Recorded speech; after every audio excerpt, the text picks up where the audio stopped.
Halo, selamat malam. Selamat datang di Wall Podcast. Ini adalah episode ke-11 di bulan Juli 2020, tanggal 13 jam setengah 10 malam. Hampir. Sekarang jam 9.24 kalau di sini.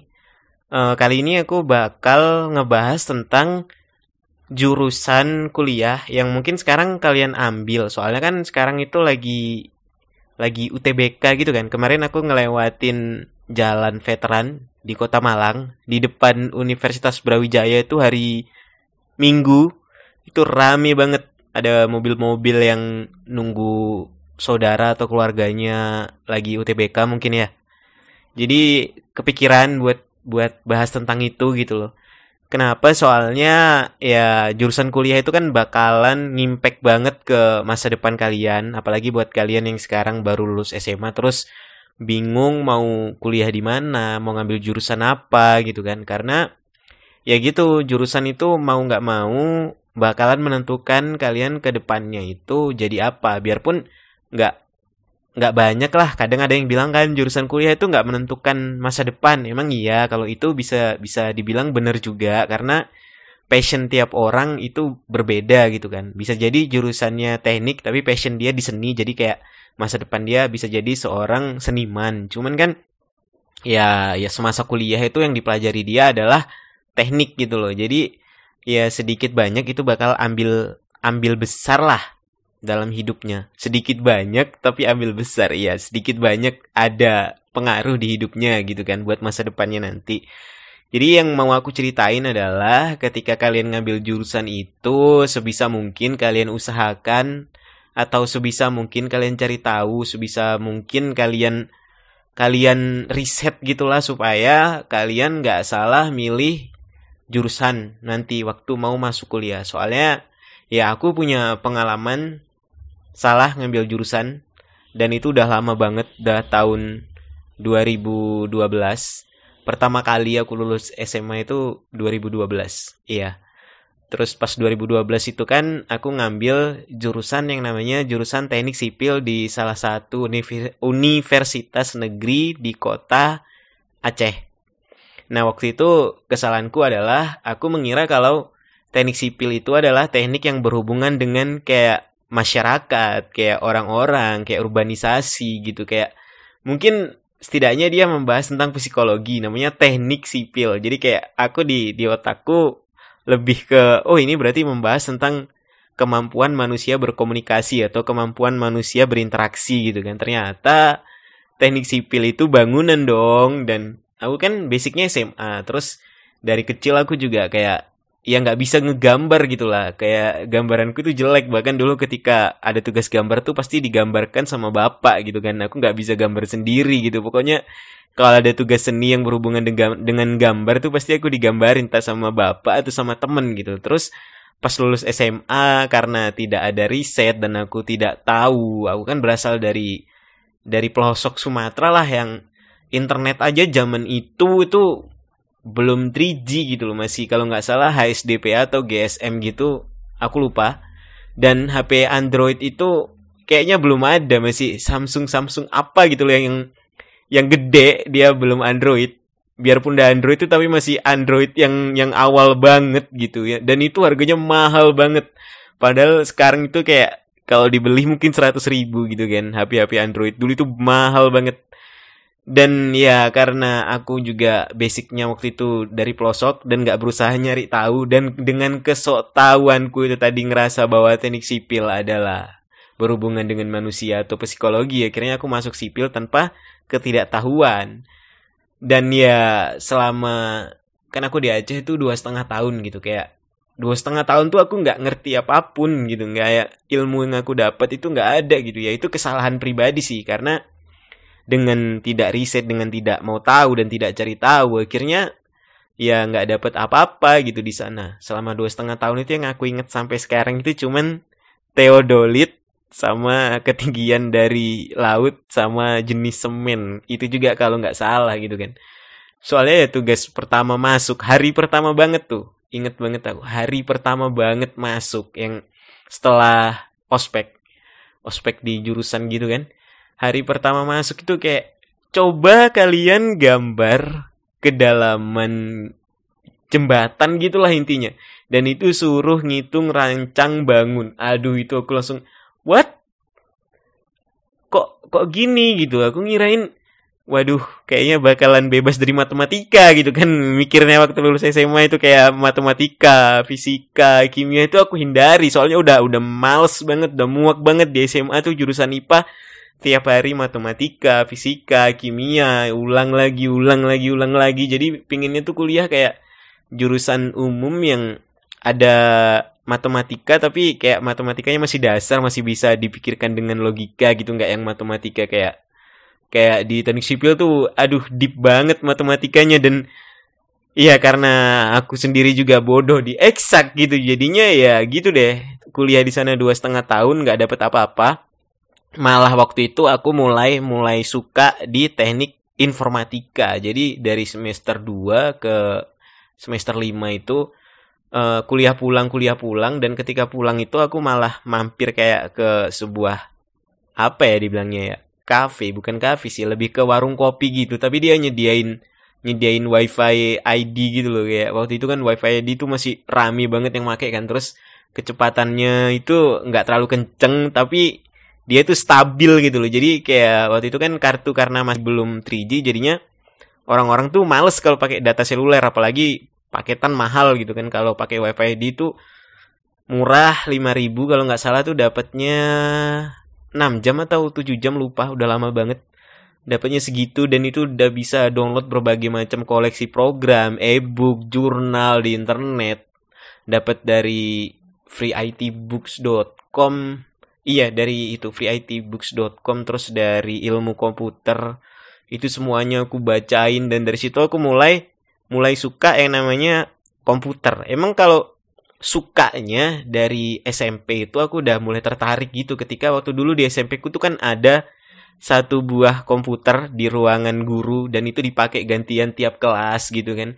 Dan itu cuma satu komputer, jadi kelas itu ada 3, satu kelas itu 30 orang, jadi dipakai 90 orang secara gantian buat gimana sih caranya buka Microsoft Word 2007 waktu itu. Iya, inget banget aku. Jadi kayak perintah yang itu loh, yang ada buat yang kayak pin-pin kertas tuh, nah gerak-gerak gitu kan. Nah kan itu kan kayak asisten gitu di Microsoft Word, nanti kita dikasih tahu sama dia apa yang mau dilakuin. Jadi ketika itu aku udah mulai suka. Cuman waktu SMA kayak ala ya udahlah, cuman tahu gitu doang gitu kan.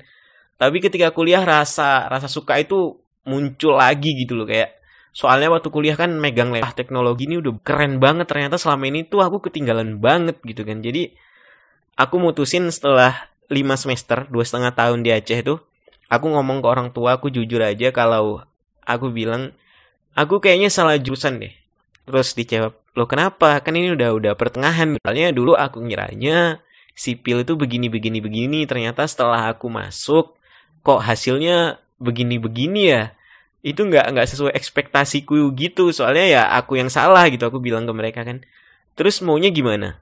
Maunya ya aku ngulang lagi dari awal, terus ya kuliah di mana deh yang masih bisa nerima. Dan kebetulan waktu itu yang buka mandiri itu adanya di Universitas Negeri Yogyakarta. Terus 2015 tuh aku berangkat ke sini, ke Malang. Aku daftar di UNY, di UB, Universitas Brawijaya Malang, sama di Universitas Negeri Malang. Tapi 3-tiganya ketolak dong. Emang segoblok itu ternyata gitu loh. Tapi akhirnya ya aku nggak nyerah gitu aja kan. Soalnya udah nyampe Jawa gitu, udah berangkat ke sini sendiri dilepas sama orang tua. Soalnya waktu itu orang tua kayak males gitu ngurusin. Ya udah, emang kalau emang mau kuliah lagi terserah. Ini duit, berangkat sendiri, cari sendiri, tentuin sendiri mau kuliah di mana. Kita bakal cuman support kamu pakai dana doang gitu. Ya udah aku iyain. Ya udah nggak apa-apa, aku berangkat ke Jawa sendiri, aku nyari tempat kuliah sendiri. Akhirnya setelah ditolak sama 3 universitas negeri itu tadi, ada satu sekolah tinggi swasta yang ngehubungin aku. Kan waktu itu aku mikirnya gini, ya kalau nggak diterima di negeri, di swasta nggak apa-apa deh. Cuman kan kalau di swasta itu kan enaknya dia nggak pakai ini loh, nggak pakai ujian. Nah, terus aku mikirnya, aku daftar random, yang nelpon aku duluan, aku bakal masuk ke universitas atau sekolah tinggi swasta itu. Dan ada salah satu yang nelpon aku duluan, gercep banget mereka gitu. Aku daftarnya pagi, siang udah ditelepon. Dan akhirnya ya sampai sekarang aku kuliah di sekolah tinggi itu di sini di Malang sini. Dan ya aku mau ngingetin aja buat kalian gitu kan. Sebisa mungkin tolong cari tahu dulu tentang jurusan kuliah yang mau diambil, apalagi buat yang masih kelas 2 SMA atau SMK mungkin yang mau lanjut kuliah lagi nanti gitu kan. Masih ada waktu setahun buat riset, buat cari tahu jurusan yang benar-benar kalian inginkan itu apa gitu loh. Jangan sampai kalian saat aku sampai ngabisin begitu banyak waktu ternyata sia-sia, begitu banyak dana, begitu banyak biaya gitu kan, begitu banyak pengorbanan kayak berpisah dari orang tua bukan ratusan kilometer lagi sih waktu itu dari tempatku ke Aceh ribuan kilometer udah dari ujung Sumatera ke ujung Sumatera gitu kan. Udah ribuan kilometer pulang kayak mungkin setahun sekali dan akhirnya nggak dapat apa-apa tuh rasanya kayak hampa gitu loh kayak aduh hidupku kok sia-sia sampai sini gitu kan. Dan kalaupun kalian ngerasa udah salah jurusan, ya cepet-cepet lah bilang. Atau kalau kalian emang nggak mau nyusahkan orang tua, cari kerja. Supaya kalian bisa buktikan bahwa ketika kalian pindah nanti, kalian bisa mandiri gitu loh. Kalau waktu itu, aku memang nggak kerja, memang belum kerja. Nyari kerja di Aceh itu karena terkendala bahasa juga kan. Kalau di sana pakai bahasa Aceh dan aku kan asalnya dari Sumatera Utara, jadi pakainya bahasa Batak gitu kan. Dan kadang ya aku sama temen gitu kalau lagi duduk-duduk bareng gitu, aku nggak ngerti mereka ngomong apa dan nggak ngerti aku ngomong apa gitu. Jadinya ya susah lah buat nyari pekerjaan gitu. Kalau di Malang sini kan ketika udah semester 3 waktu itu aku bisa nyambi kerja jadi operator warnet. Tapi poinnya bukan itu. Poinnya adalah ketika kalian udah riset dan kalian udah bisa nentuin apa yang di jurusan nanti, setidaknya kalian gak akan nyesel atas jurusan yang kalian ambil itu dan kalian bisa lebih fokus terus happy juga dalam belajar, dalam dari ilmu itu buat masa depan kalian gitu loh. Soalnya salah jurusan tuh gak enak banget sumpah kayak bebannya itu 2 kali gitu loh. Yang harusnya kalian enjoying ngerjain soal tuh emang ya berat gitu biarpun jurusan yang kita ambil tuh tetap berat aja tugas-tugasnya. Cuman kan karena kita emang passionnya di situ, emang sukanya di situ, jadi kayak ya udahlah ini aku anggap pelajaran yang berharga aja gitu kan. Jadi nggak sia-sia gitu. Tapi ketika salah jurusan itu tadi bakalan 2 kali lipat karena udahlah aku nggak suka, aku harus dipaksa ngerjain tugas ini. Itu kan kayak nggak enak banget gitu loh. Di kepala tuh nggak enak banget dan itu terus berulang kalau kalian tahan sampai lulus kuliah. Dan ya nggak 1 2, beberapa orang dari temanku juga ada yang seperti aku gitu, yang dia ngerasa bahwa dia salah jurusan. Akhirnya ketika lulus kuliah dia memutuskan buat sama sekali berhenti dan nggak nerusin apa yang selama ini dia lakukan gitu. Jadi ketika lulus kuliah malah titelnya dia sebagai sarjana apa gitu, anggaplah kayak aku nih sarjana teknik nih, titel dia sebagai sarjana teknik itu nggak digunakan sama dia, malah dia pindah haluan menjadi kayak seniman atau menjadi apa ya, menjadi sastrawan gitu, malah titelnya nggak dipakai kan. Itu kayak sayang gitu loh. Emang ya kalau di kehidupan nyata ketika sudah bergaul dengan masyarakat dan benar-benar bergaul, titel itu nggak dibutuhkan sih. Cuman 4 tahun atau 3 tahun ketika kuliah ini kayak sia-sia banget gitu loh. Kayak aku penyesalan tuh baru datang ya ketika udah pindah ke Aceh gitu kan, ketika udah pindah ke Malang gitu kan. Kenapa sih dulu kok harus nunggu sampai semester 5 dulu baru ngomong? Kenapa nggak ngomong dari semester 2? Kenapa nggak memberanikan diri waktu itu? Harusnya di Sumatera masih ada SBMPTN, masih ada SNBTN kan, batasnya itu 2 tahun setelah lulus kan. Kenapa harus nunggu semester 5? Jadinya ngikutnya di semester 6 dan itu udah nggak bisa gitu loh. SBMPTN, SNMPTN tuh udah nggak bisa lagi. Jadi harus ikut jalur mandiri gitu. Jadi penyesalan tuh banyak banget gitu. Ya, jadi aku ingetin aja buat kalian jangan sampai penyesalanku ini terulang ke kalian gitu. Semoga jurusan yang kalian pilih sekarang buat kalian yang udah UTBK itu adalah jurusan yang memang benar-benar kalian inginkan. Sekalipun jurusan ini adalah jurusan pilihan kedua, ketiga gitu, nggak masalah. Yang penting itu emang kalian inginkan gitu loh. Biarpun bukan pilihan yang pertama ya. Kayak ini tuh cuman serep, cuman cadangan dari jurusan ini. Ketika aku nggak terima di jurusan ini, aku bakal ngambil jurusan ini, nggak masalah. Yang penting kalian sendiri gitu loh yang milih, bukan dengan ketidaktahuan kalian ngasal aja gitu ngambil tuh. Itu jangan kayak gitu, jangan daripada nanti kalian nyesel. Dan selanjutnya yang mau aku bahas itu adalah ketika kalian udah masuk kuliah nanti, Agustus mungkin untuk maba ya, atau September gitu. Usahakan, ya aku nggak nyaranin sih, cuman lebih baik kalau kalian ngambil UKM, unit kegiatan mahasiswa. Emang sih kuliah pulang itu nggak masalah gitu, itu juga pilihan gitu, pilihan hidup. Cuman kenapa aku bisa bilang kalian harus ngambil UKM? Itu tuh berguna banget ketika nanti udah semester 7, 8, 9, 10 ketika kalian udah lulus. Karena relasi itu emang bener-bener diperlukan gitu loh. Kayak saudara atau sahabat di UKM itu nanti, apalagi kakak-kakaknya yang tingkat-tingkat atas di UKM itu bener-bener bakalan diperlukan buat apa? Buat ketika nanti kalian lulus, kalian dapat insight baru tentang perusahaan atau pekerjaan yang nanti bakal kalian mau atau kalian masuki.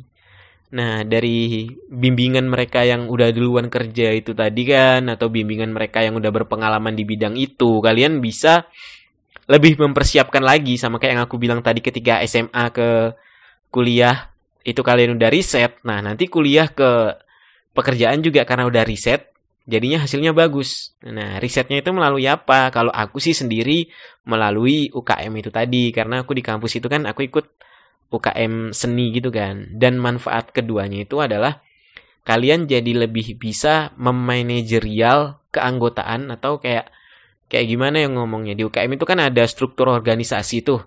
Kayak anggota, terus dewan anggota, terus sekretaris, bendahara, terus ketua. Nah, ketika kalian jadi anggota, sekretaris, bendahara, ketua itu tadi, mau tidak mau kalian akan belajar dan akan memiliki pengalaman tentang yang namanya organisasi. Nah, organisasi ini tujuannya buat apa? Ketika nanti kalian udah turun, udah terjun ke masyarakat, masyarakat itu pasti kan menganggap seorang sarjana itu adalah orang yang wawasannya luas gitulah kan.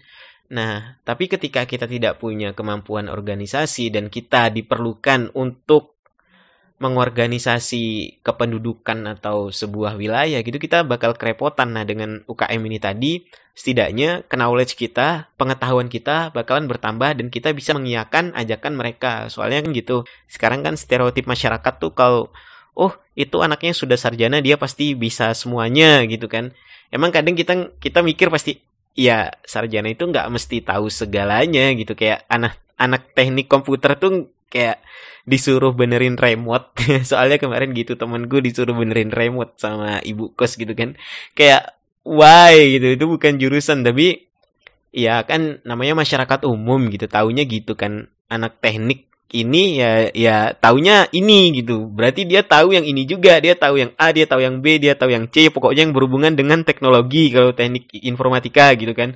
Padahal ya anak teknik informatika juga kan ada cabangnya, ada website, ada programming yang offline-nya itu, ada dia di robotika, ada di segala macem lah intinya.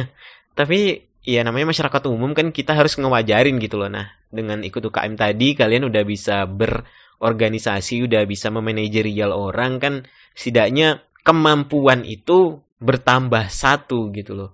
Jadi kemampuan di dalam kampus ada, kemampuan di luar kampus ada. Apalagi kalian masuk ke UKM yang memang kalian senengi, bakat kalian, passion kalian, kayak seni atau robotika atau sepak bola atau agama atau segala macem lah. Mungkin apa, pecinta alam, anak gunung gitu, anak motor juga kan ada komunitas-komunitasnya tuh.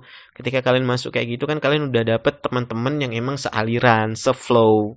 Pokoknya ya asik banget lah. Aku ngerasa ya ada untungnya juga aku nggak kuliah pulang gitu. Ketika pernah sih, soalnya di awal-awal semester tuh aku kuliah pulang. Soalnya aku aktif di UKM tuh semester 2 mungkin. Semester 1 itu masih jarang banget aktif gitu, masih ya kuliah pulang, nugas kuliah pulang, nugas.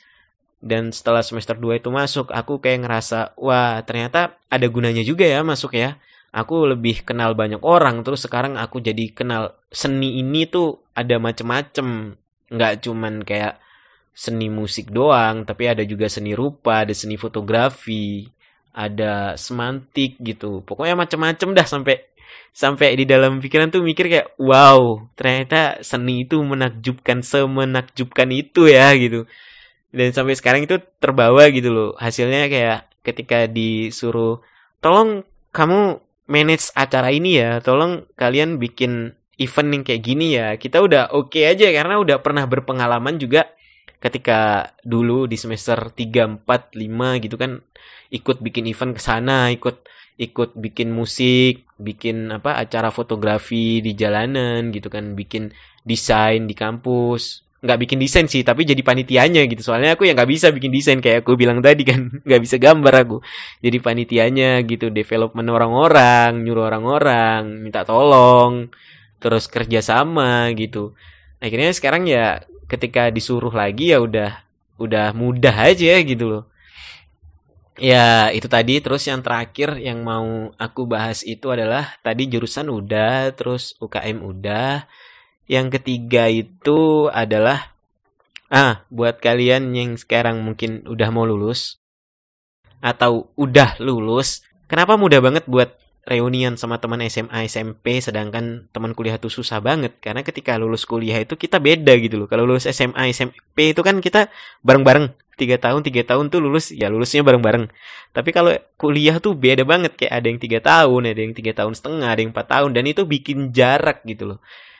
Dan kalau bisa jarak itu ya tolong dipendekkan lagi lah. Jangan panjang-panjang gitu. Kenapa? Soalnya kasian banget teman-teman yang ditinggal. Udah dia lama lulus, terus ditinggal, terus komunikasi jarang, terus ketidaktahuan akan dunia pekerjaan, terus ya gimana ya, pasti merasa sepi lah di dalam hatinya gitu kan. Kayak aku sekarang juga gitu, teman-teman udah mulai banyak yang lulus. Dari dulu banyak banget yang ngumpul, sekarang udah mulai berkurang gitu kan. Sekarang hanya beberapa, dan ngerasa sepi banget karena dia udah sibuk sama kehidupannya, dan aku sekarang masih berkutat di kampus. Kayak padahal dulu bareng-bareng, kenapa dia bisa lulus duluan gitu. Aku sih nggak iri karena dia lulus duluan, tapi karena dia sudah menjauh gitu loh. Kayak sebenarnya aku paham dia sibuk, tapi kan ya nggak kerja tiap hari gitu loh. Kadang kan bisa aja ngubungin sesekali gitu. Ya ada masih beberapa teman yang sering ngubungin tuh masih ada, tapi yang lainnya juga nggak jarang yang sama sekali hilang kontak. Jadi ya tolong banget buat kalian yang udah lulus atau udah mau lulus, temannya jangan ditinggalin, kasihan ya. Oke, itu aja buat episode kali ini. Lebih ke cerita dan curhatan aja ya malam ini ya. Terima kasih udah mau dengerin podcast yang nggak seberapa. Nantikan episode selanjutnya yang nggak tahu kapan ditayangin. Tetaplah di rumah aja. Tetaplah baik-baik aja. Jangan kemana-mana dulu. Kalau kemana-mana emang perlu. Atau anggaplah karena udah new normal ya kan. Bentar lagi bioskop buka tuh. Bawa masker dan hand sanitizer. Gimana sih nge-spellnya? Hand sanitizer. Itu jangan lupa tuh. Terus sering-sering cuci tangan dah. Biar nggak ketularan. Soalnya repot juga gitu loh. Sakit tuh repot. Bukan hanya diri sendiri yang repot, tapi juga temen, keluarga, lingkungan juga ikut repot. Karena virusnya menular semudah itu. Oke? Terima kasih udah mau dengerin dan selamat malam.